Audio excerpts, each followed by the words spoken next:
बिस्मिल्लाहिर्रहमानिर्रहीम। अस्सलाम वालेकुम प्यारे प्यारे बहन भाइयों, आज मैं आपके साथ शेयर करूंगी आलू बेसन के मुनफरिद अंदाज में सब्ज़ी बनाने की रेसिपीज़। अगर आप दाल सब्ज़ी और गोश्त खा के उकता गए हैं तो आप ये मज़ेदार रेसिपीज़ बनाकर घर वालों को दें, इंशाल्लाह उनको पसंद आएगी और उंगलियां चाट कर खाएँगे। तो आइए चलते हैं और मिलकर शुरू करते हैं अपनी आज की रेसिपीज़। इसके लिए आप 1 कप बेसन लें, इसको आप छान कर साफ कर लें और बाउल या प्लेट में डाल दें। साथ में आप आधा चम्मच नमक, आधा चम्मच पिसी सुरख मिर्च, 1/4 चम्मच हल्दी पाउडर और आधा चम्मच चाट मसाला डाल लें। इसके बाद आप इसमें हरा धनिया कटा हुआ थोड़ा सा डालकर इन सब चीज़ों को आप बेसन के अंदर अच्छी तरह मिक्स कर लें। मसाले को बेसन में अच्छी तरह मिक्स करने के बाद अब आप 1 अदद आलू लें, इसको उबाल कर इसका छिलका उतार लें और इसको आप क्रश करके इसमें शामिल करें। आलू को आप क्रश करने के बाद इसके अंदर मिक्स करें। आप इसको आहिस्ता आहिस्ता हाथ के साथ इसके अंदर मिक्स करते जाएं, इसे गूंथते जाएं तो ये आहिस्ता आहिस्ता नरम होना शुरू हो जाएगा। आप इसे 2-3 मिनट तक इसी तरह गूंथते जाएं तो ये बिल्कुल नरम हो जाएगा। इस दौरान आपने इसको पानी नहीं लगाना, इसी तरह आपने इसको गूंदना है। जब बेसन और आलू अच्छी तरह मिक्स हो जाएं तो आप इसमें 1 चम्मच घी डाल लें। घी या ऑयल डालकर आप इसको इसके अंदर मिक्स कर लें, इसे गूंद लें।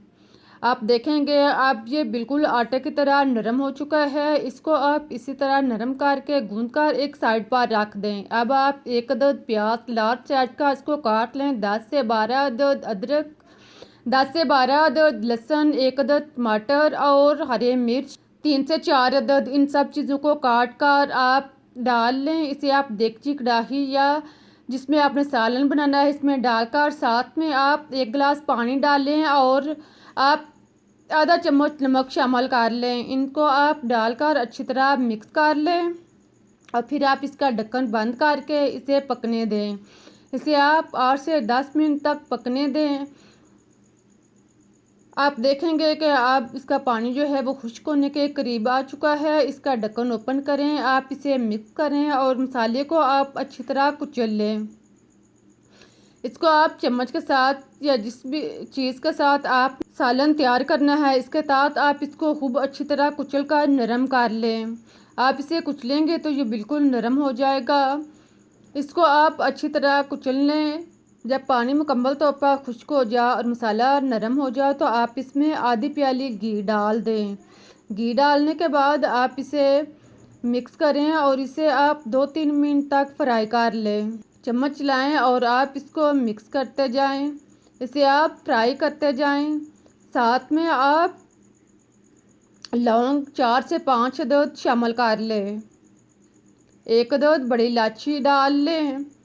साथ में आप दालचीनी 1 इंच का टुकड़ा डाल लें। करी पत्ता 1 अदद, इसको आप तोड़कर छोटे छोटे टुकड़ों में तकसीम कर लें और फिर आप काली मिर्च साबुत 10 से 12 अदद शामिल करके इन चीज़ों को भी आप साथ फ्राई कर लें। अब आप 6-7 मिनट तक इसको अच्छी तरह फ्राई करें ताकि मसाला जो है वो अच्छी तरह ब्राउन हो जाए। सारी चीज़ें अच्छी तरह ब्राउन हो जाए तो आप इसमें सुरख मिर्च पीसी हुई आधा चम्मच डाल लें। हल्दी पाउडर आधा चम्मच डालने के बाद ज़ीरा पिसा हुआ 1 चम्मच और खुश्क धनिया 1.5 चम्मच शामिल करने के बाद आप इसको मिक्स कर लें।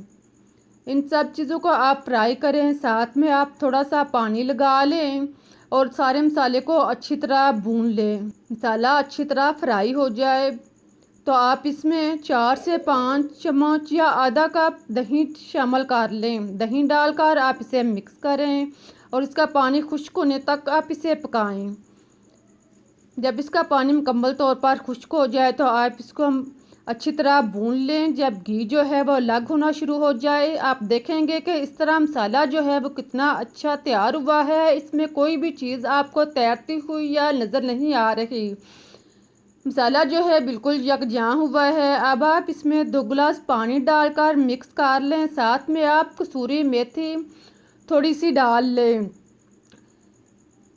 अब आप इसके ऊपर ढक्कन रखकर इसको पकने दें। जितनी देर में शोरबा तैयार होगा इतनी देर में आप आलू और बेसन का जो हमने गूंद के रखा हुआ था इसको आप लें, आप हाथों पे थोड़ा सा ऑयल लगा लें और फिर आप थोड़ा सा अमेज़ा तकरीबन आधा चम्मच लें, इसको आप दोनों हाथों पर घुमा कर गोल सा बना लें और फिर आप इस तरह के इसके टिक्कियाँ सी तैयार कर लें जो कि लंबाई में हों, गोल नहीं हों।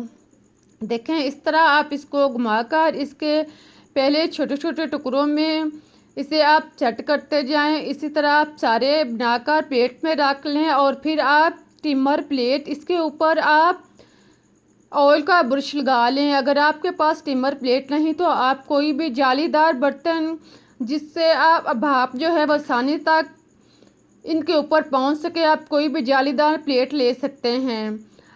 अब आप कांटा लें, इसके ऊपर आप ऑयल लगा लें या घी लगा लें, फिर आप इसके ऊपर एक पीस रखें, इसको आप हाथ के साथ उंगली के साथ दबाएं, फिर आप इसको फ़ोल्ड कर लें। देखें इस तरह आप इसे फ़ोल्ड करेंगे तो इसके निशान जो हैं वो इसके ऊपर पड़ जाएंगे। इस तरह से आप इसके स्नैक्स से तैयार कर लें। आप इसको सीधी साइड पे भी तैयार कर सकते हैं, इसको आप उल्टी साइड पे भी तैयार कर सकते हैं। उल्टी साइड पे भी आप इसी तरह घी लगा लें और फिर आप इसे दबा लें, दबाकर आप इसको फ़ोल्ड कर लें और इसी तरह आप इसका गोल सा स्नैक्स बना लें। इसी तरह आप सारे स्नैक्स जो हैं वो तैयार कर लें। इनको तैयार करने के बाद आप इसको स्टीमर प्लेट के ऊपर या जाली के ऊपर सेट कर लें। देखें शोरबा जो है बॉयल होना शुरू हो चुका है। इसके ऊपर आप स्टीमर प्लेट जिसके ऊपर आपने ये सारे स्नैक्स सेट किए हैं इस शोरबे के ऊपर रख दें। इसको आप रखने के बाद इसका ढक्कन बंद कर दें और फिर आप इसको 8 से 10 मिनट तक पकने दें ताकि ये भाप में तैयार हो जाएं। इसके बाद आप ढक्कन ओपन करके चेक कर लें कि ये तैयार हो चुके हैं। अगर ये सख्त हो जाएं तो समझ लें कि ये तैयार हो चुके हैं। अगर ये नरम रहें तो आप इसे 4-5 मिनट तक और पका सकते हैं। जब ये सख्त हो जाएं तो आप इसे निकाल लें। आप इसको किसी भी कपड़े के साथ या किसी भी चीज़ के साथ जिससे आपका हाथ जो है वो ना जले, इसे आप निकाल कर एक साइड पर रख दें। अब आप स्टीमर प्लेट से सारे स्नैक जो हैं वो उतार लें, उतार कर आप इसे प्लेट वगैरह में रख लें। इसी तरह आप इसको प्लेट से स्लीपर प्लेट से लग करके प्लेट में रख लें। आप देखेंगे कि ये बिल्कुल स्नैक जो हैं वो तैयार हो चुके हैं, सख्त तैयार हो चुके हैं। अब आप इसे जिस तरह से दबाएं ये टूटेंगे नहीं, ख़राब नहीं होंगे। आप देखें स्नैक जो हैं वो बिल्कुल अच्छे तैयार हुए हैं, टूटे नहीं हैं, ख़राब नहीं हुए हैं। अब आप इसको शोरबे में डाल दें। शोरबे में डालकर आप इसको चम्मच लाएं और फिर हरा धनिया कटा हुआ थोड़ा सा इसके ऊपर डाल लें। इसके बाद आप इसका ढक्कन बंद करके इसे 5 से 7 मिनट तक पकने दें। इसके बाद आप ढक्कन ओपन करके देखें। अब आप चम्मच लाएं, आप देखेंगे कि ये बिल्कुल भी कोई भी स्नैक्स ख़राब नहीं हुआ है, बिल्कुल अपनी असली हालत में है, ना टूटा है, ना ख़राब हुआ है और ना ही ये ढीला हुआ है। इस तरह जब ये तैयार हो जाएं तो आप अपनी मर्ज़ी के मुताबिक शोरबा रख सकते हैं। अगर आपको शोरबा ज़्यादा पसंद है तो आप थोड़ा लौंग रख सकते हैं। अगर आपको शोरबा पसंद नहीं तो आप ग्रेवी की तरह बना सकते हैं। फिर आप इसमें गरम मसाला पिसा हुआ आधा चम्मच डाल लें और चम्मच लाकर आप इसे मिक्स करें। इसके बाद आप चूल्हा बंद कर दें। अब हमारी मज़ेदार आलू बेसन की सब्ज़ी बिल्कुल मुनफरिद अंदाज में यूनिक रेसिपी तैयार हो चुकी है। इसको आप प्लेट में डालें, खुद खाएं, घर वालों को दें। बहुत ही मज़ेदार टेस्टी रेसिपी है। जब आप इस तरह से बनाएंगे तो सभी उंगलियां चाट कर खाएंगे और सभी आपसे दोबारा फरमाइश पर बनवाएंगे। आप भी एक दफ़ा ज़रूर ट्राई करें, इंशाल्लाह आपको पसंद आएगी। फिर मिलते हैं एक नई रेसिपी के साथ, तब तक के लिए अल्लाह हाफिज़।